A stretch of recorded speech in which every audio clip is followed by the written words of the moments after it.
Utkar sir, we can start. People may join in between. So welcome all. We will start the session today for day two. Utkar sir, I am handing over to you. Yeah, okay. Thank you. Hello, Thank- everyone. Good morning. Hope all of you are well and fine. Good And morning, sir. Good morning to all of you. hope you have a good memory of what we discussed yesterday. Okay. So yesterday we covered 4 out of 5 stages of design. So we covered what is first is empathize, the second define. Anyone wants to tell me what was the third stage?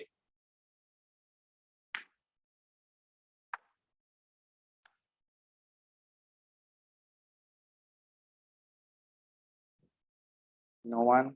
Okay, no problem. Third one was ideate. So we have ideate. Fourth, we have prototype. And today we are discovering the fifth, which is test. So this test is the last stage that we will cover today. Then we'll identify the process, how this process is different from other problem solving methods and technology, and when to use which process. So I don't want to leave the session in that biasness that if in each and every case, only design thinking is the method that you have to apply. So we'll cover that part in this, and then all 6 different success stories that we have from different uh, industries. We'll cover all those 6 success stories, how different organizations have used, and then we'll check if you have any questions or something. Then we can take those questions in the end before concluding the session in this topic. Okay, so let's start. So what is testing? Anyone wants to give it a try? What is that we do in test?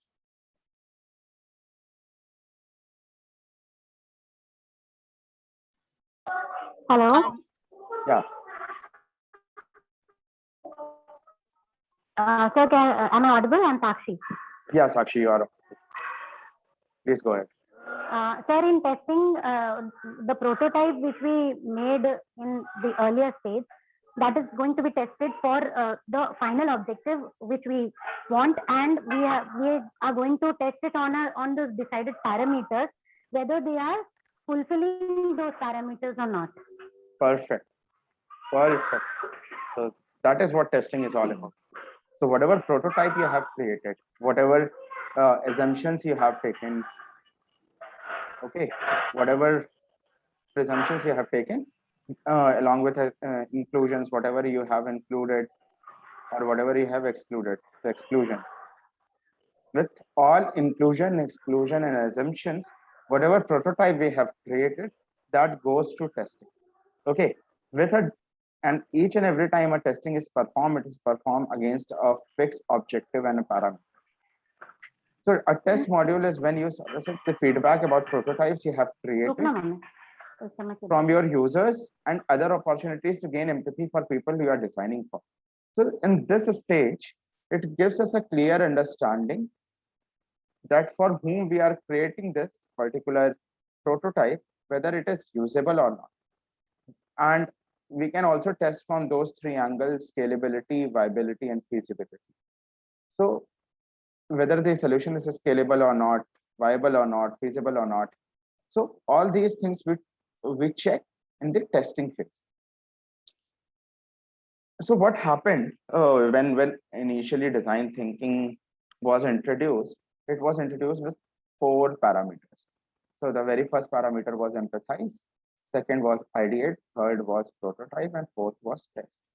So what happened? People with time, people understood that there should be a stage which should link testing back to. I mean, if you are linking it back to empathize, then obviously it's okay, but the process will for no good reason, the process will exceed the time limit or whatever limitations you have. So for that, of course, that a set of committee recommended, and obviously Tim Brown chaired it. He was he is the CEO of IDEO. So he chaired this, which proposed the inclusion of define at second stage. So that's how testing is interlinked to definition. So we'll talk in detail what are different, how to create different test scenarios. But let's understand why testing is that important for us. So the very first thing is it gives us an option to redefine the problem state. Okay. So let's suppose you have tested any prototype. Let's suppose you have tested a product or a service. Okay. And you and there are few findings that you have. Now what you will do, what is the next step after findings, after having a set of observations, what are the next steps? So the very first next step is you have to go back to your define module and you have to redefine it. From define, it has to go to redefine. Okay, you have to see whether this module is working or not, whether we have clearly defined the problem statement altogether or not. What are different views, what are different usability parameters for each and every, I would say for each and every test cases, for each and every observations. And that's how we move from test cases or testing stage to defining stage. To learn more about users. So many a times with all these observations, with all these observations, what happened? That we get different findings in such a way that we have not even thought of in ideation stage or in defining stage, or even in we have not found those problems in assumptions or in empathizing when we empathize or when we try to understand and deep dive the customer and consumers. So that's why the role of testing becomes very evident and very important in entire design thinking flow. So whether you start from empathize or whether you start from define, but it has to end on testing. So this is a closed loop. That's how we have placed the entire setup of testing. And so there is a very fine line between testing and how prototyping and testing works in parallel. Okay, so because prototyping and testing happens iteratively, I mean, you will create a prototype, will test it, then you iterate the prototype, and then you again test it. So if often even simultaneously, it works in simultaneous. It works in parallel. I would say that in case of this is prototyping and this is testing, the findings of testing goes back to prototyping, and the prototyping comes back to testing. So this is how this entire loop is there. And as you build to learn and validate, the two stages are clubbed together. I mean, there will be a point of time in later discussions where you will club these two all together. Okay, so let's recall the initial definition that IDEO that we discussed, whether it's on purpose or it's made. Okay, so yeah. So through the IDEO and Stanford Day School models treat prototyping and testing in parallel, and though there are two different stages, the boundaries between testing and prototype is very blurred. And it's almost same after a given point of time when you have reached to the maturity level. Okay, and such is the ideation and prototyping as a whole. So with this, we are concluding all 5 stages of design thinking, and how design thinking is important, why design thinking is important. We have covered that part.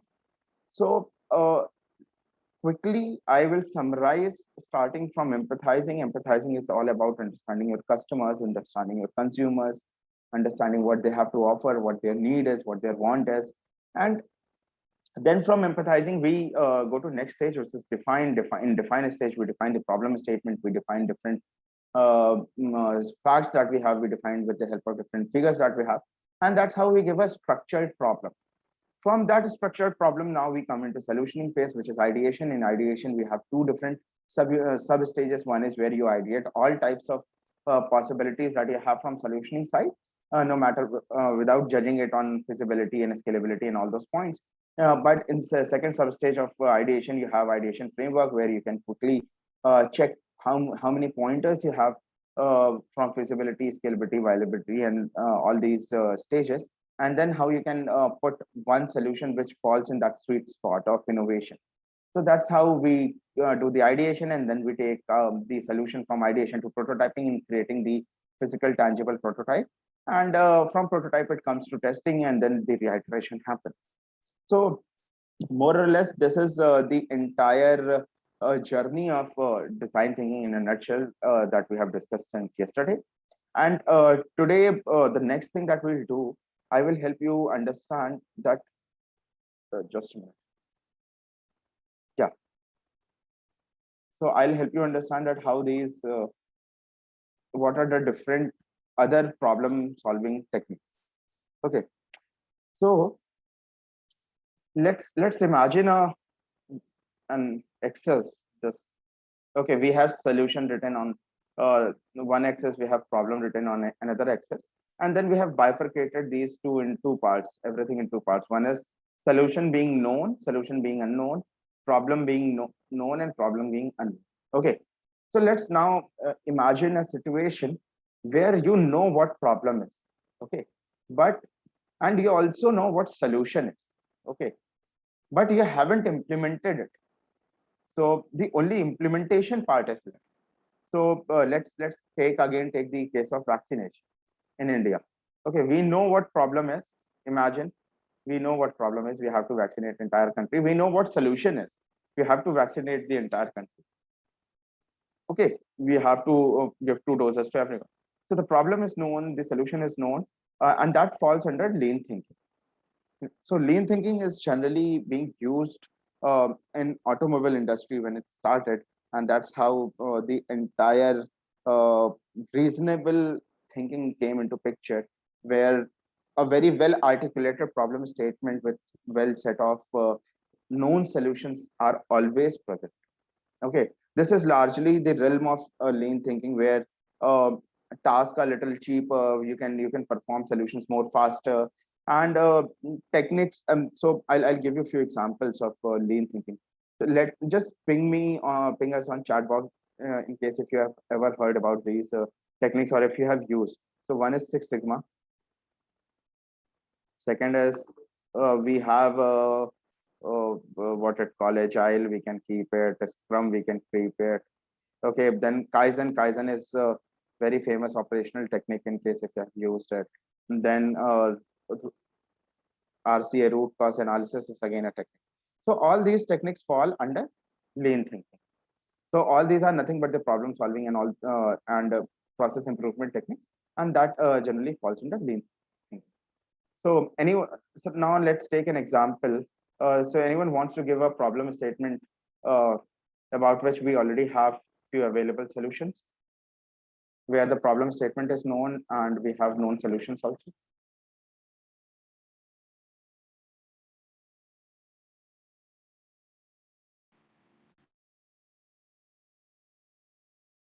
You can write or you can unmute yourself and then.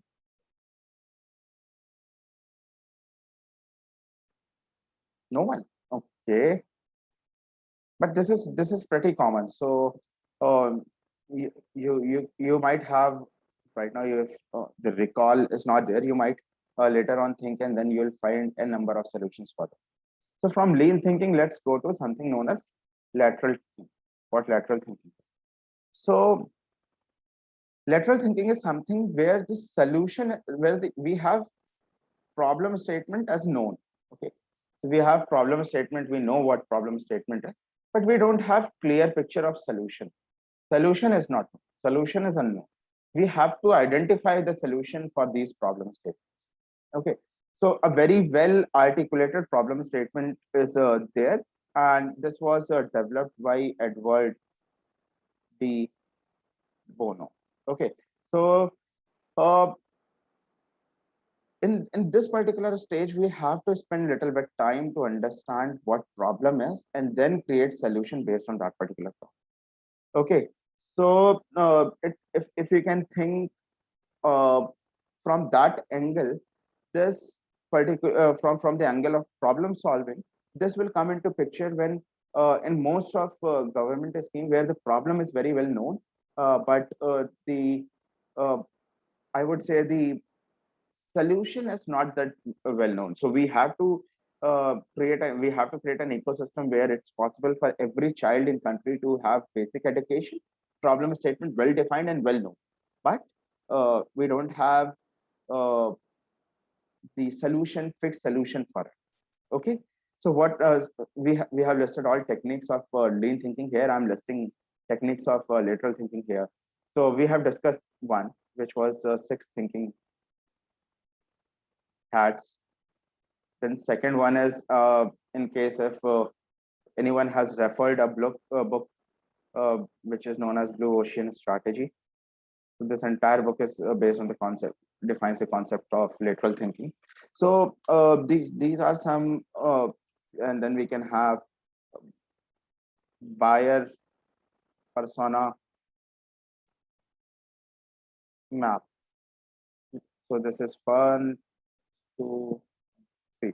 These are the three techniques for lateral thinking. So we have understood what lean thinking is, we have understood what lateral thinking is, and then similarly, let's go Excuse from me, this. sir. Yeah. I'm sorry to iterate back. I was thinking for lean thinking, if the Yeah. problem statement is how to stop the transmission chain of the virus of the COVID-19, Okay. right? Yeah. The solution can be to vaccinate everyone.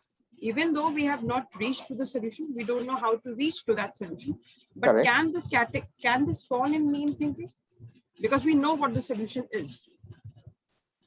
Yeah, so absolutely, it's all about how we are structuring the problem and solution. So right now you had given a very articulated and well structured problem statement that we have to vaccinate the entire country, uh, and then there might be sub bifurcations to this problem statement, and then we already have a solution that we have to vaccinate. But how? So in this particular case, there are, for any solution, if you remember, we have said how is there, why is there, what is there. So we don't have all these three things for the solution that we have discussed. So we might know what we have to do. We might know why we have to do, but how we have to do is still we are figuring it out. Am I making sense? Yes, yes, yes. Yeah. So that's what lean thinking can give it to you. You know, and then there is a reason there lean thinking and lateral thinking falls in the same pot, same vicinity. It's because there is a very fine line between these two. There is a very fine line when you move from lateral thinking to lean thinking. You might have solution. We have solution for this problem. We know what we have to do to vaccinate people. But again, that solution is not something which can be implemented. And until unless the solution is not implemented, that doesn't make sense. That is of no use. So that's how six thinking hats or Blue Ocean Strategy. And since all of you are faculty members, I highly recommend this concept of Blue Ocean Strategy to take it into your pedagogy, your teaching pedagogy, or maybe it's case studies, because this is one strategy uh, book which will help all the students, at least in management level, to understand the complexity of moving from lateral thinking to lean. Aparna, if that answers your question. Yes, yes. Thank you, sir. Thank you. So let's move from we have understood what lean thinking, and by the way, very great question from Aparna to establish a fine thin layer between lean thinking and lateral thinking. And now let's move from lateral thinking to something known as critical thinking. So we just a minute.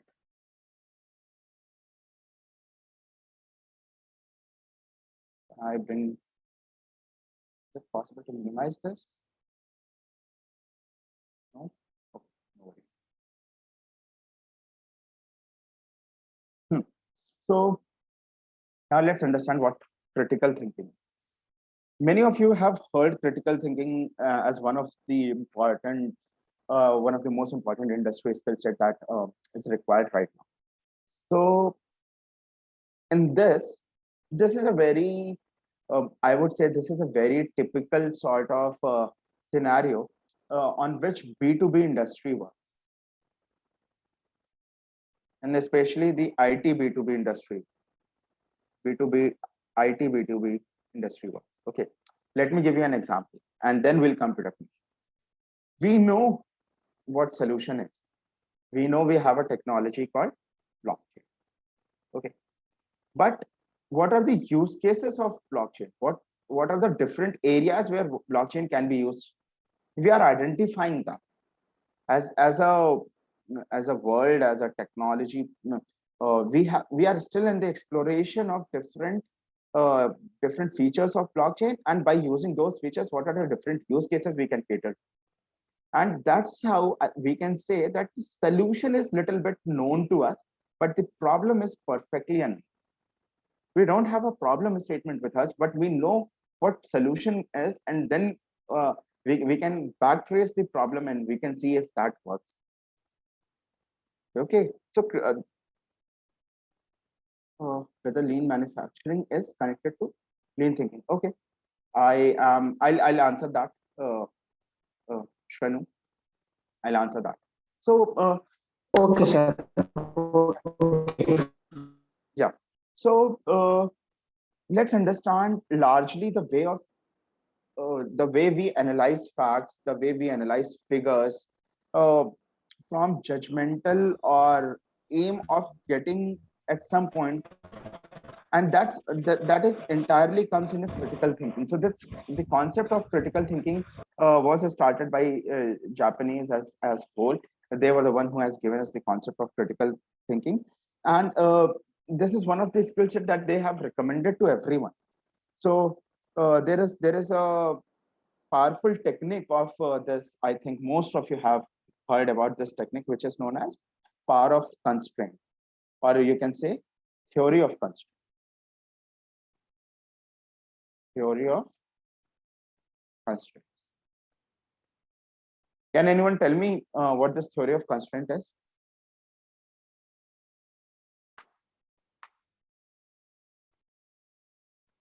This is a very famous theory which is used in management, used as management, I would say case studies, or used in management pedagogy or way of teaching.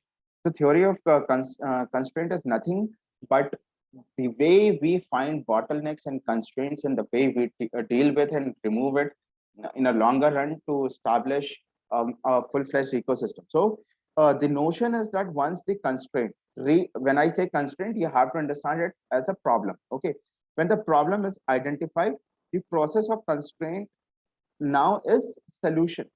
So the solution is known, the problem is unknown, and that will fall in this, which is critical thinking.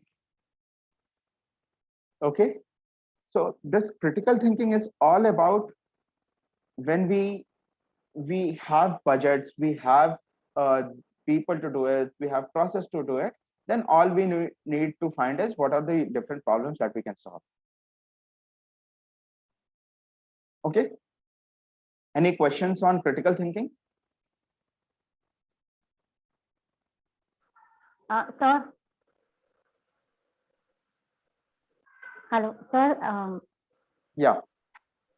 Sir, I wanted to understand this theory of constraint once more. Okay, so theory of constraint, Sakshi, is nothing but when we try and eliminate all different bottlenecks and constraints that we have via evaluating it on different parameters and taking the best possible case to fit in all. Okay, so theory of constraint gives us the elimination. So it works on elimination process. You don't have to find out the right piece, but you have to negate the wrong piece. So then how is it related to this critical thinking? Because when the problem is unknown here, so according to this, we are going to evaluate all the possible solutions. Correct. And then remove which are not applying to the situation. Yeah. So that's what this critical thinking gives you the scope to identify problems, and that's how theory of constraint will Okay. come into picture. So let's take one example what Aparna had given Okay. few minutes back. The same example where we have to Yes. vaccinate different people, we have solution. Okay, but the Mm. problem is unknown.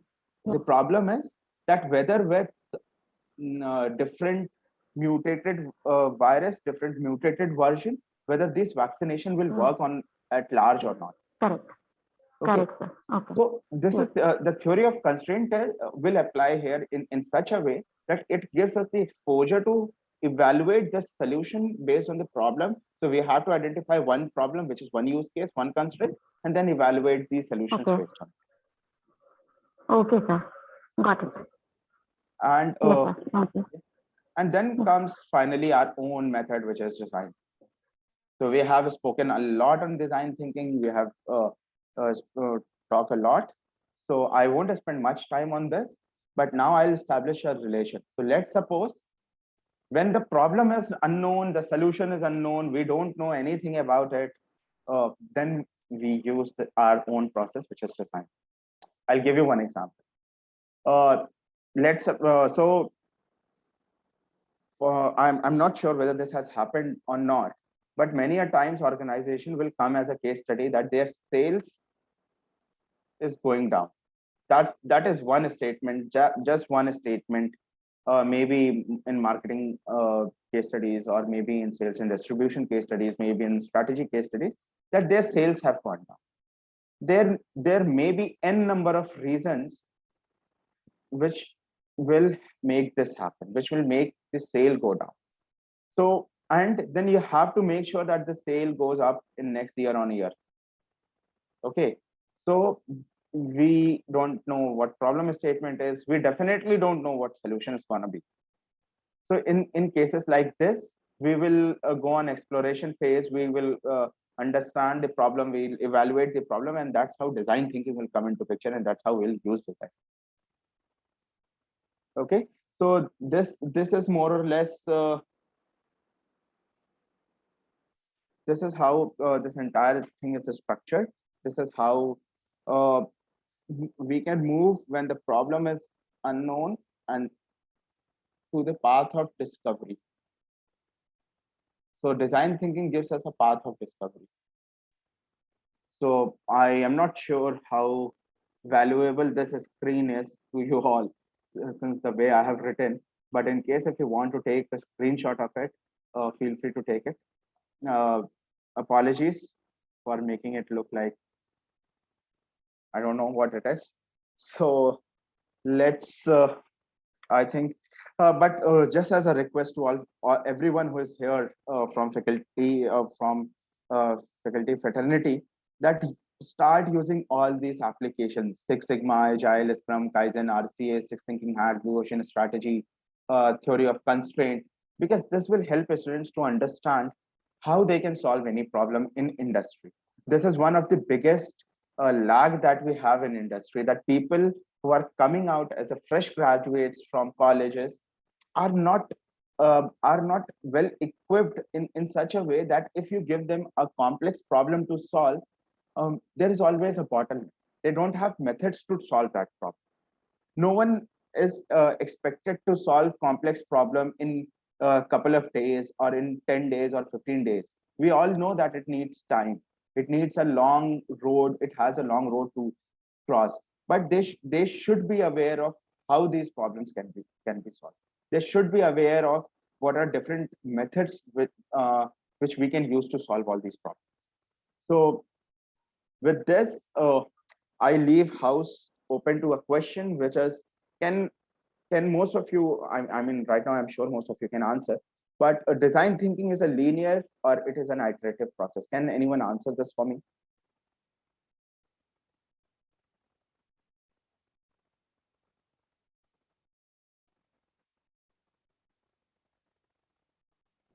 Should be iterative. Okay, Aparna said it should be iterative. Anyone else?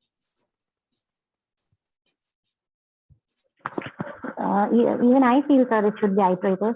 Okay, even Sakshi feels should be iterative. Anyone else? Anyone for linear? No one? That means the session has done some value addition to all of you, correct? This entire design thinking is an iterative process. It's not linear process. So this is these 5 stages. Each and every stage is interconnected to each other. So there is no fixed pattern. There is no fixed way Yeah. in which we have to work. So let's understand this in deeper sense. Okay. So these are the 5 stages, and let's understand the first. So there was a case when you deep dive in the deep dive to empathize with our customers or consumers. Okay, you empathize with customer and consumer, you understand what they want, and directly you have gone to create it in prototype via prototype. You have eliminated these 2 steps. You have understood so well the requirement that directly you have created the prototype, and then you have tested it back. So the process look is something this. So this is first process. Can someone give me an example where we can understand this any problem in such a way that we can directly from empathize we can directly go to prototype?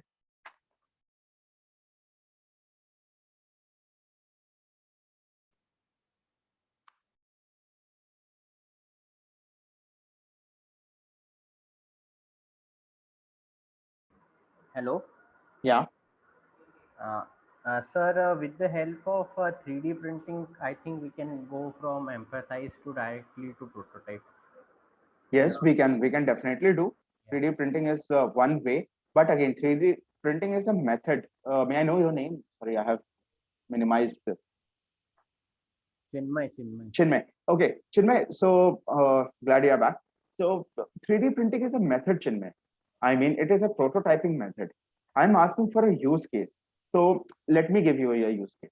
All of you, whenever you take any method or any topic to teach, there might be several incidents when students are not very clear with that method and topic. So you empathize with them directly. If someone comes to you and say that I'm not very clear with it, you can directly from empathize go to prototype, which is your delivery method, the way you deliver your lectures, the way you conduct the entire session. You can directly from empathizing, you understood what the problem is. You understood that whatever I'm trying to convey, the students are not getting that.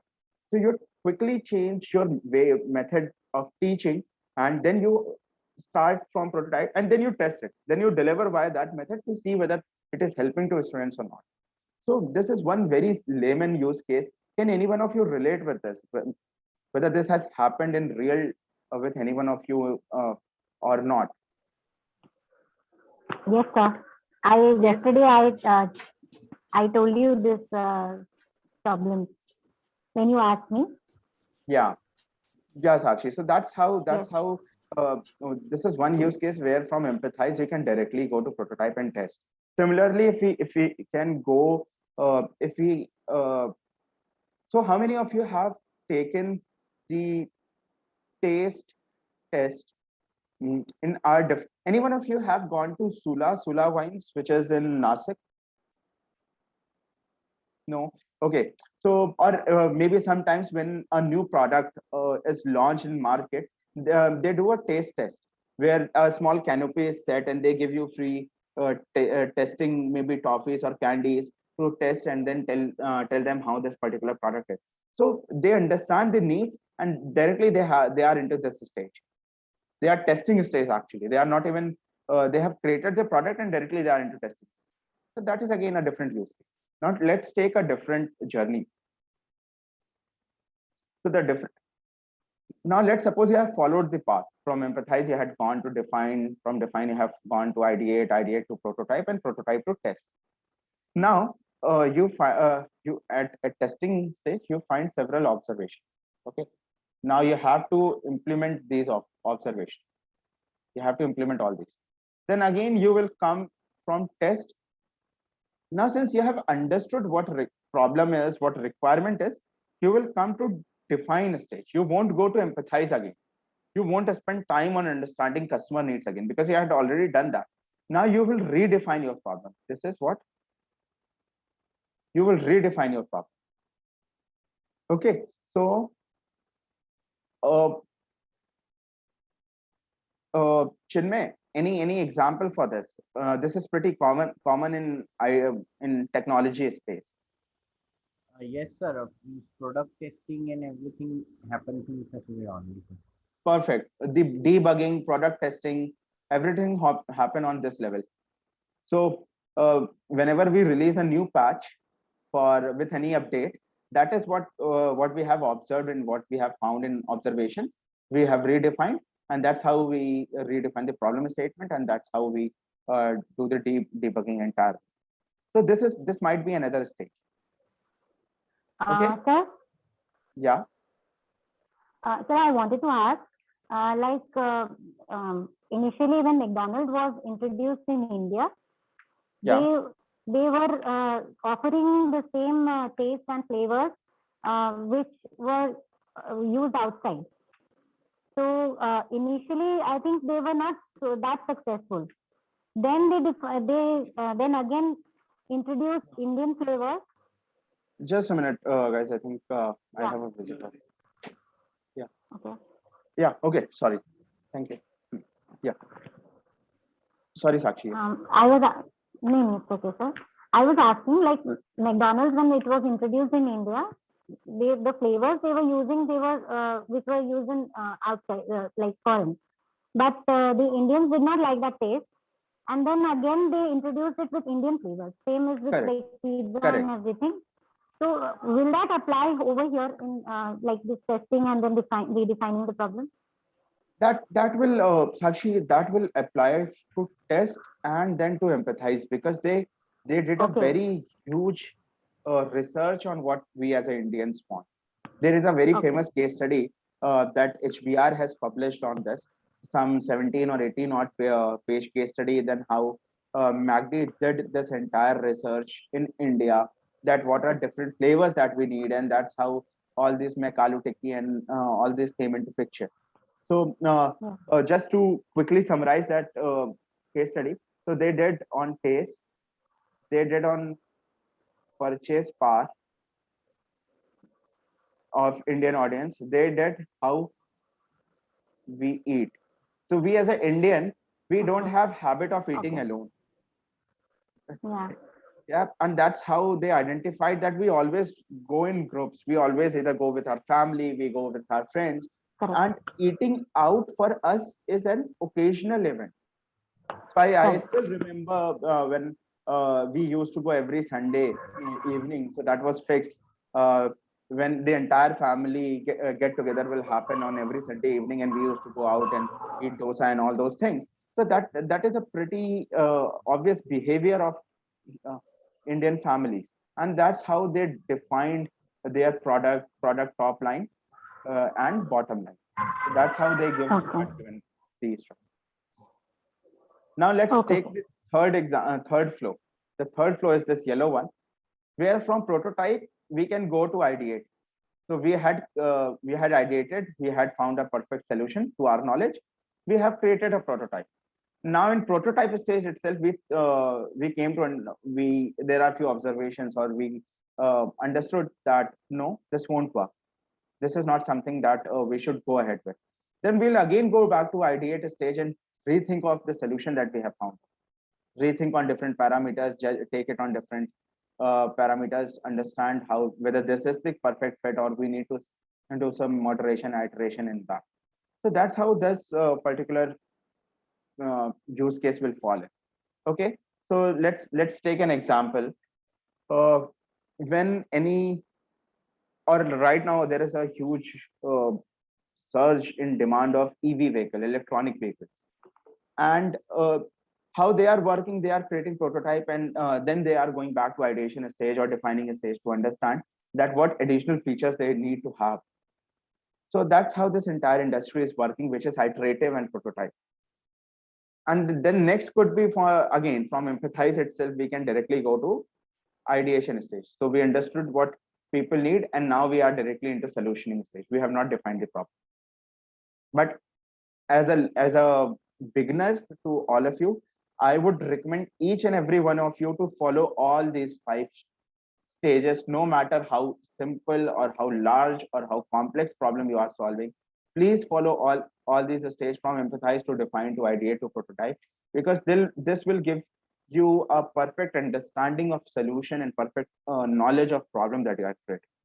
Once you are on a level where you can have flexibility and liability to skip one of these stages, feel free to do that. Okay, so that's how we have redefined design thinking for all of you.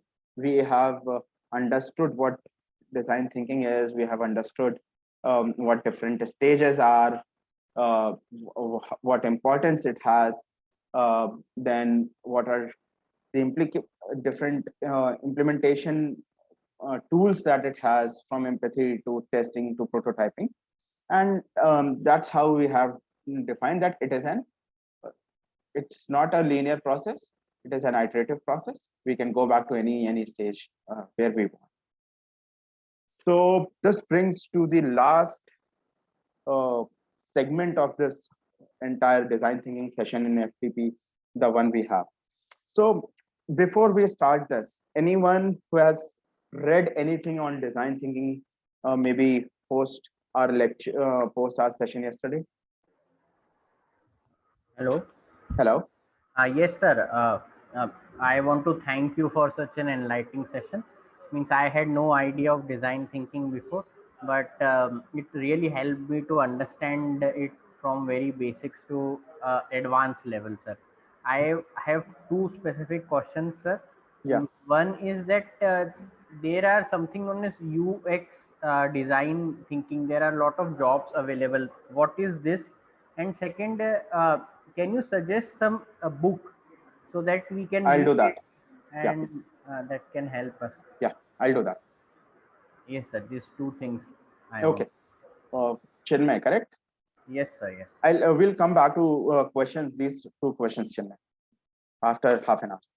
So let's understand how. So till now, you must be thinking that, okay, we have heard a lot about the design thinking, but is there any actual implementation that organizations have done? Or if they have done, what was the outcome of it? So right now, I will help you understand how different organizations have used design thinking and what were the outcome of it. I have taken 6 different industries. Okay, so you will have a holistic view of all those 6 different industries that can use design thinking. The very first is retail industry. Okay, so which brand is this? I hope most everyone is familiar with Nike being one of the top retail footwear industry product or organization. So how Nike strategized its year-on-year strategy on delivering experience, we will discuss it. Okay, so in mid 80s, Nike released its first Air Force One. Air Force One was one of the largest selling product of this. So I'll write it so that we can. Product is here. Okay. So it was first sneaker to incorporate the pressurized air technology that absorbed the shock to help athletes perform better. So Nike was one of the top priority for all athletes who were there in Olympics or who were there in any national level games, because they have introduced a shock absorbing technique in their shoes. But to everybody's shock, I mean, even to Nike's shock, this shoe became instant requirement for non-athletes, random people like you and me and us, who have nothing to do with that extensive exercising. They have opted for this particular shoe. The reason is that Nike understood the problem in such a way that they understand the requirement of athletes, and while solving those problems, they have delivered a step ahead. They had gone a step ahead to deliver the comfort and design for people also. So they have launched some 12 colors for this. And by launching in 12 colors, they have catered to requirement of all normal human beings or normal non-athlete consumers also. So how they did this? They performed the concept of prototyping. Okay, so they performed the concept of prototyping. They gave this a name, moving forward, which is still a very big theme of Nike. So they say that the company try to push boundaries into innovation. Every year, they have a week. They have a full week where different people from different department comes together to solve a very big problem. And that's how innovation internally happens in Nike. That's how they create different products. That's how they create different experiences for their people. So what I'll whatever industry or organization I'll take, I will help you understand from a deeper insight. But what I request you all is, there is a video now in YouTube available. Just go and watch this video, how Nike did it. It's some 27 or 28 minutes video. You will understand the entire pedagogy, the entire way, methods that they have achieved something like this. How they understood and focused on the needs of their customers, incorporating sneakers into cutting edge of technology, or how they make it look cool in terms of New York street boys. So that's how they created the entire collection altogether. So they spend so there is a concept in Nike where they spend some couple of weeks with their consumers on different stores. They try and understand what their requirement is, and then they collect all those requirements across globe to create products.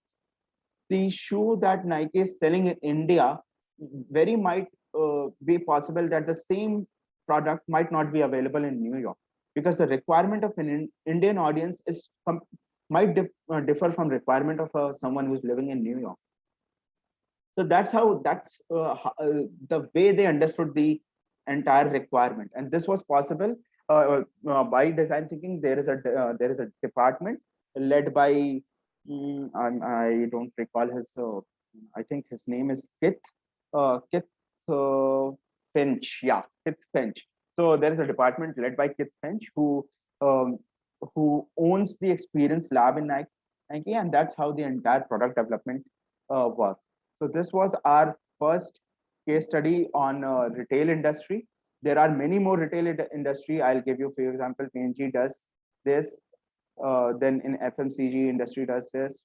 Then in retail, you will have something as Home Center. This has applied design thinking in retail industry. So now from retail, let's move towards healthcare industry. Stanford Healthcare, what they did, that they wanted to normalize the experience of people who are I would say who are in emergency unit for them. Okay, so you might say that the case is so severe, then how you can work on creating an experience.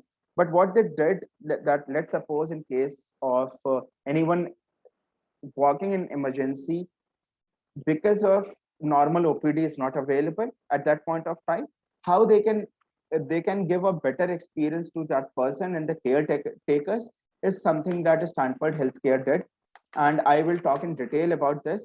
So their nurses and technicians provided a stimulated care to stimulated patients. So the technology was used.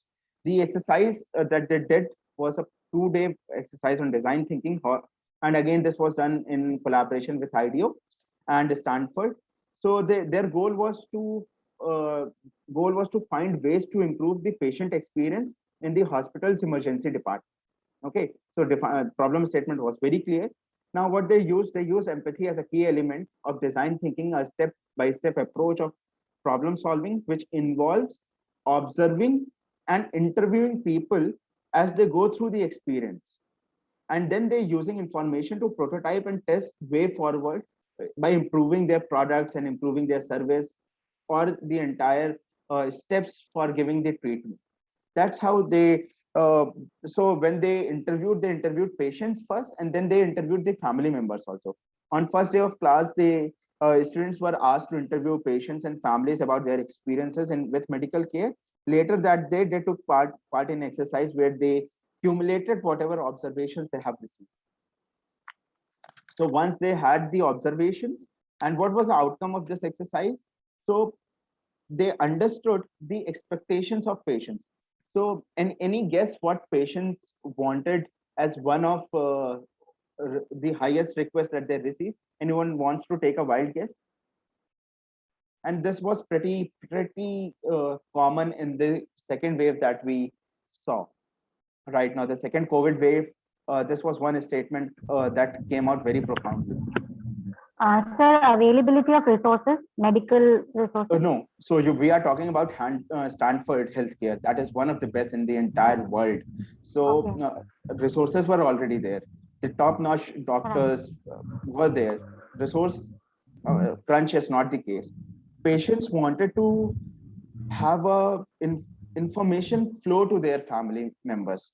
Patient wanted a regular flow of information to help them and their family members understand what is happening with them.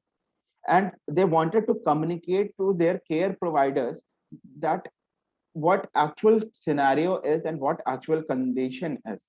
And that was the first problem statement that came into picture. And that's how they started something called patient news bulletin every couple of hours. That's how this design thinking helped them to create a process, and later on this process was adopted by 126 countries in the world. That is the implementation, that is the implication of design thinking in healthcare. Let's come to tourism industry. Anyone who has used Airbnb? No. Anyone who is aware of what Airbnb is?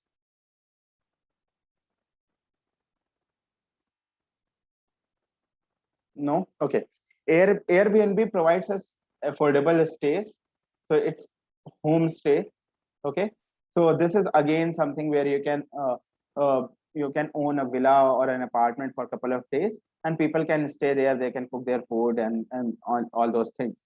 So right now the valuation of Airbnb is in billions. It was one of the top performing organizations since before pandemic hits us, and that's how I will tell you a very famous case study, and this is HBR case study. Okay, you can quote it in your class also, wherever you want to teach.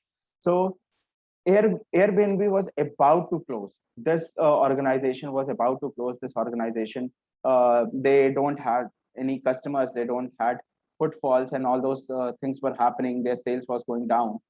Then the Paul Graham, who was the founder and CEO of Airbnb, he was about to file the bankruptcy. He was on the verge of bankruptcy. Okay, that was the situation. So the revenue was merely reaching $200 per week. That was the situation in somewhere around 2009. I'm talking just after the entire financial crisis happened. So what he did, his solution was neither scalable, his solution was neither technical. So what he did, he traveled to New York. Okay, he traveled to New York. He rented a camera. Okay, he rented a camera. He traveled to New York. And then he spent time on understanding what actual requirement is of two things: people who wants to take these homes on rent, and people who want to give these homes on rent. So he catered to both requirement of both audience, and then he clicked some very good, nice, funky pictures of room, and he created a website.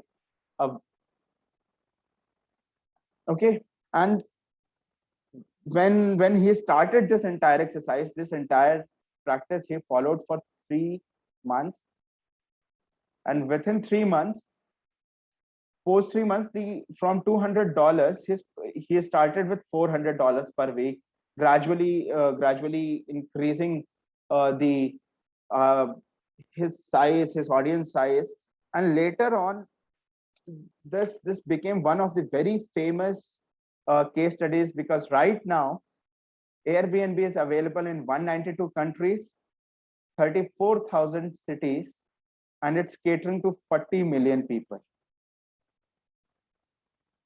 That's the impact that he has, because he empathized with the problem, he defined it well, and then he created.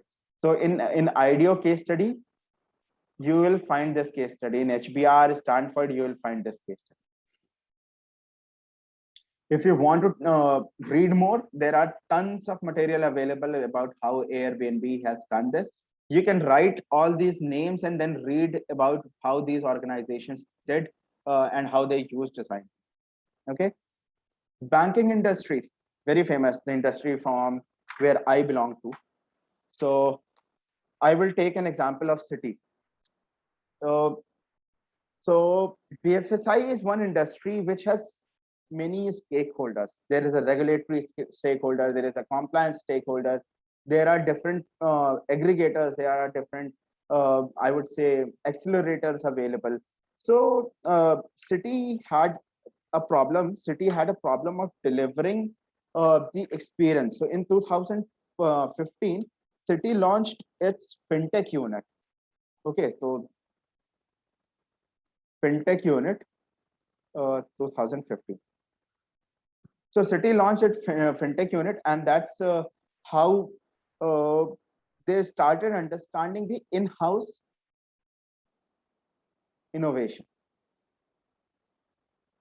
And before this, the way Citi was functioning is based on the different problem statements that they get from their business units. Right now, how India is functioning on BFSI industry.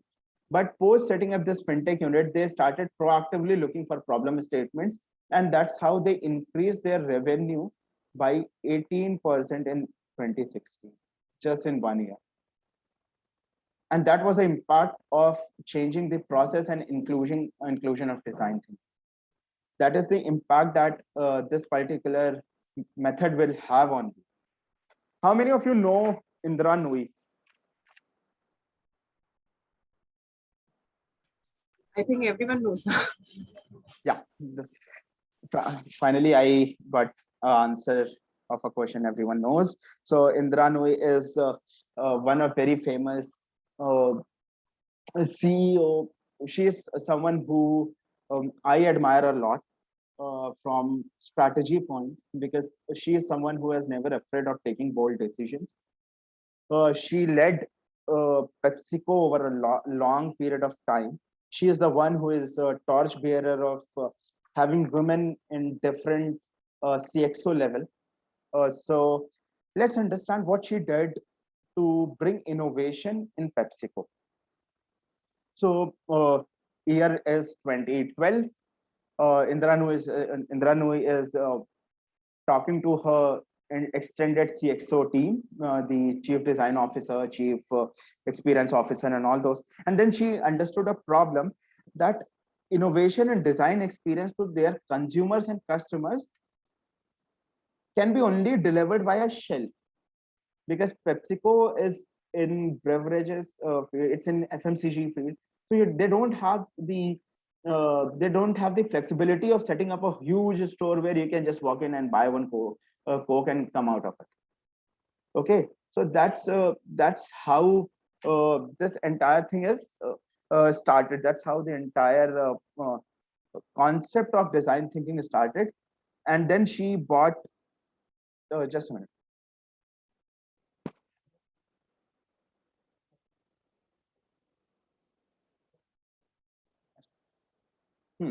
That's how she started to bring different people from different industries. And the first thing she thought was bringing a chief design officer.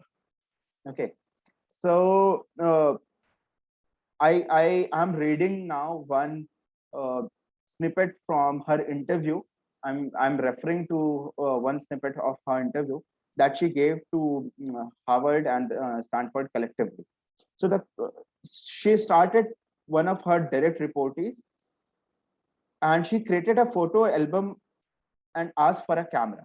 Okay, she started people asking people to take as many pictures as they want that they thought is a good design. So anything that if I want to say that this pen, digital pen, is of a good design, what she expected me to do, she expected me to take a picture of this and paste it on a wall.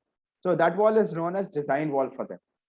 So similarly, after a couple of weeks, the entire idea that she got was on packaging. There was no one in her team who has came up with an idea of understanding consumer requirement. Everyone focused on tangible design, which is packaging.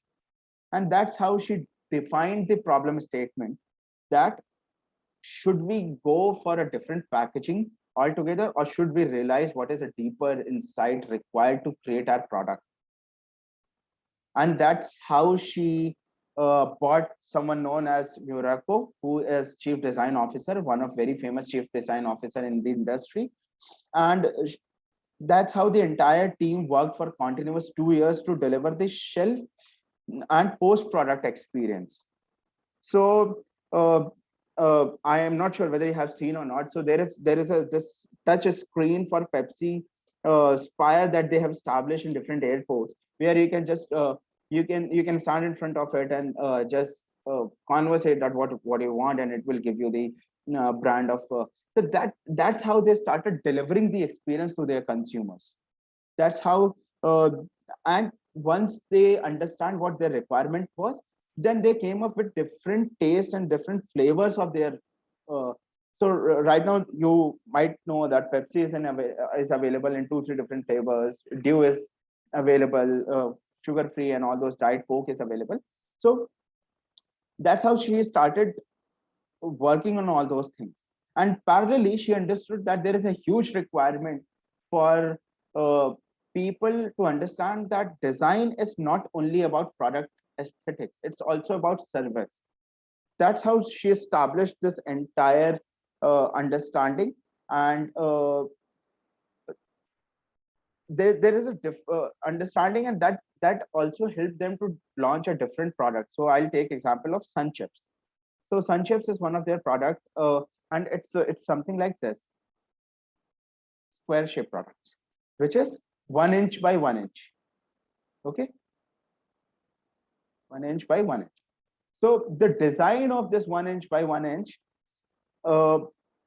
came after they did empathize. They did a study that what is that one size which can fit in mouth of each and every person in the world.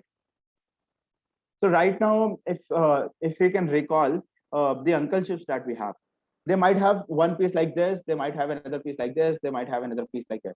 So this size is not uniform, and the result of it is such that the piece which are larger, we have to break those pieces to deliver, to let consumers not break the pieces, to let them eat at one go. They had created something like this of a product, and this is one of the biggest selling product that they have in their entire chain. So that's how PepsiCo that's what PepsiCo did to establish their product line and service line. Now last is self-care, personality development. How design thinking can help us as an individual to develop our personalities. Very important. So it has already helped many people, numerous entrepreneurs. I engage with many different entrepreneurs on different lines, and how they can change their habits, how they can understand their consumers well.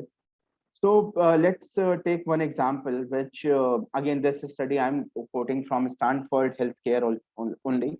So they had taken 11 people as their test cases, and they have taken one of their problems which people think they can't let go. So someone who is a chain smoker will always say that I can't leave smoking. Someone who has an habit of eating without actually requiring that amount of intake. So, or something we can call as a stress eating also. So they had taken these 11 people and they understood their problem. While understanding their problem, they had created the byproducts of their.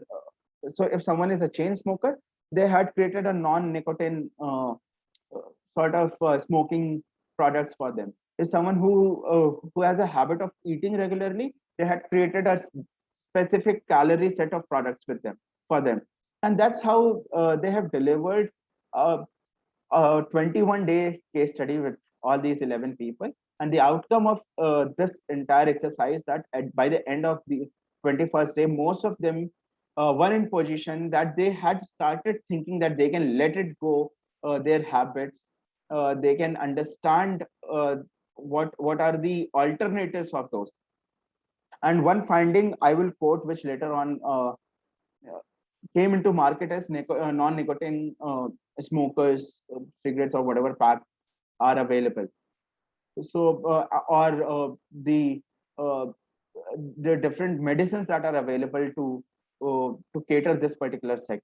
So that's how personality development and self-care can work. So with this, now I finally end whatever I had on design thinking for you all. Whatever content I had, whatever I would say, whatever learnings I had and experience I had. So now we all are open to different questions. I have a couple of questions from Chinmay, and I have this question from Shanu. I'll take quickly these questions first. So Shanu, your first question is whether lean manufacturing is connected to lean thinking. No, lean manufacturing is altogether different I would say method, but the concept is same. Okay, sir. Okay. But these two are entirely different. Different. Okay, sir. Okay. Now I'll come to a question that I think Chinmay had. So UX design thinking. So Chinmay, UX design thinking is nothing but how we can use to create user experience by using design thinking as a method. So now you have understood what design thinking is. What do you have to do? You have to learn UX tools in case if you want to understand and create your. So UX tools like Adobe XD, Figma, Sketch. All these tools will help you to create wireframe. Okay. Chinmay, you can unmute yourself so that we can. Yes, sir. Yes. Yeah. So this UX is user experience, and when you create these wireframes, you have to apply design thinking. It means you have to understand what problem is. Yeah, you have to understand what requirement is. You have to create a problem statement. That's how you have to work on creating this. This is a very booming field, UX and UI, and there is a lot of requirement that comes into industry. Recently, I was interacting with students of a college where there were some 160 or 170 odd students who have taken UX as their optional subject. So, there is a lot of learning material available on net to read. I won't recommend you to go and do some certifications on this. It's better you understand one of these tools. You take the trial version of one of these tools and try your hands on. Okay, okay, sir. Awesome. Okay, and then I'll ping my number in the chat box later on. In case if you feel that there is anything that you want to discuss, there is anything that we can collaborate, feel free to ping me. On books, there are several books which you can refer.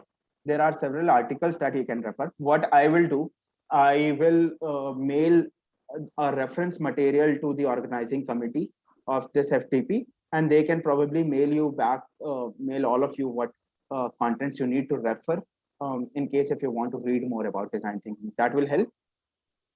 Yes, sir. Yes, sir. Yeah. I was But- also searching for, sir, some research that connects means manufacturing aspects with design thinking, means additive manufacturing with design thinking. Like, There are many case studies available that might not be available on open. You have to go to research bodies and understand from their case studies. okay. Sir, actually, I'm a engineering design student. My specialization is in CAD CAM, computer-aided design and manufacturing. So, are there some career aspects or future career for me in this specific UX design thinking perspective? There are it all depends upon how you want to shape your careers. There will always be a requirement of CAD implementation or design implementation, or someone who can bridge engineering and design. Okay, okay. Thank you, thank you. It was a wonderful session. I felt really wonderful attending all your sessions, and PPTs are also wonderful. Thank you. So, in case if all of you have understood, it's my reflection time. It's my time to understand how well or whether I have delivered it well or not. So, if just a minute. So I'm posting a link in the chat box, which will have a form where you can help me understand what things I can change in delivering, because probably I will interact with a similar sort of audience next week also. So with each and every session, I take something as a learning for me. So this reflection will help me understand what things I can do in a better way, which can help people to learn more. And that's how I request all of you to please fill this form, which is a review form, which is a feedback form for me. And then I will take it up from that particular screen. So with this, thank you everyone for attending this session. And I wish all of you great success, health, and more learning going ahead. So feel free to ping me on LinkedIn. Feel free to ping me and in case if there is anything that you want to conversate more. Link shows page not exist. You have to reopen, I suppose, because I checked it in morning. Let me recheck it.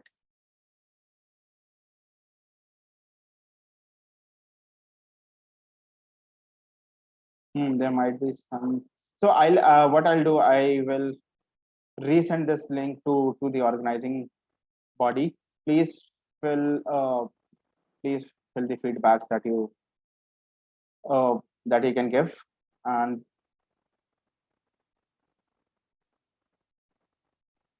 okay, no worries. I'll share it with the team. Thank you, everyone. Bye. Thank you, sir. That was a very helpful session.